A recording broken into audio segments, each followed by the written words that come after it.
This is a shoulder W fly. So I'm gonna show the exercise, break down some technique points, and a couple variations. So I'm gonna come on my back. The first variation I'm gonna show is here. So dumbbells are in a straight arm, my palms are facing towards my feet, a little brace of the core, and I'm gonna come down into a W position, gently squeezing my shoulder blades into the bench. I feel a light stretch there. I'm gonna hold that for 2-3 seconds under control, and then I'm gonna press back out to that position.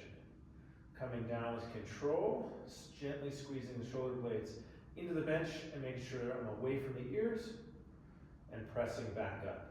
Show a couple more reps. And one more. Another variation.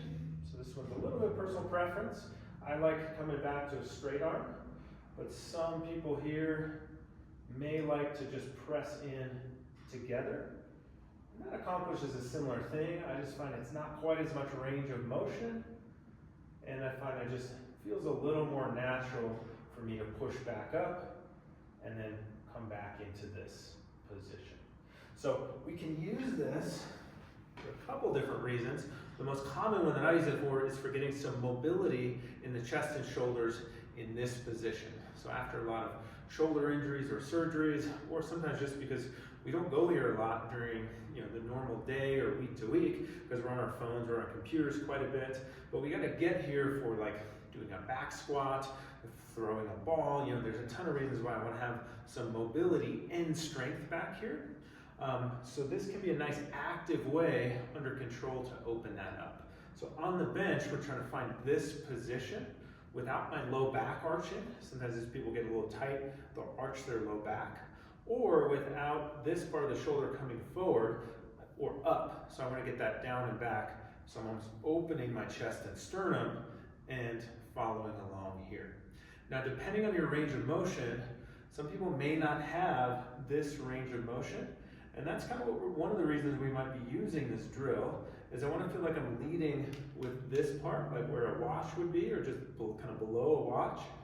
So I don't end up just in this position. So what I mean by that is as I come down, if you are a little tight and can't get past here, I don't want to just come here, shoulders kind of jumping forward like that. I want to go as far as my forearm can go. The goal is to get my forearm kind of parallel to the floor and down like that, and then back up. And so if you're not getting there, that's okay, but I want to make sure that we're not just kind of dropping the elbow down into that position, because that might strain the front of the shoulder. And so we're doing this under control with the range of motion you have, but we're really trying to get some external rotation range, not just drive the elbow behind us. If this feels a little vulnerable, you can do it on the floor, which will give you kind of more of a stopping point. That is totally fine. And I usually do this with light weights, usually 8 to 15 pounds, something like that. We want to have enough that this takes us into an active stretch. So sometimes 5 pounds is not enough, but I usually don't go more than 12 to 15, because this can be kind of a position that feels vulnerable for the shoulders. So we want to be safe with it, but get an active stretch and control there.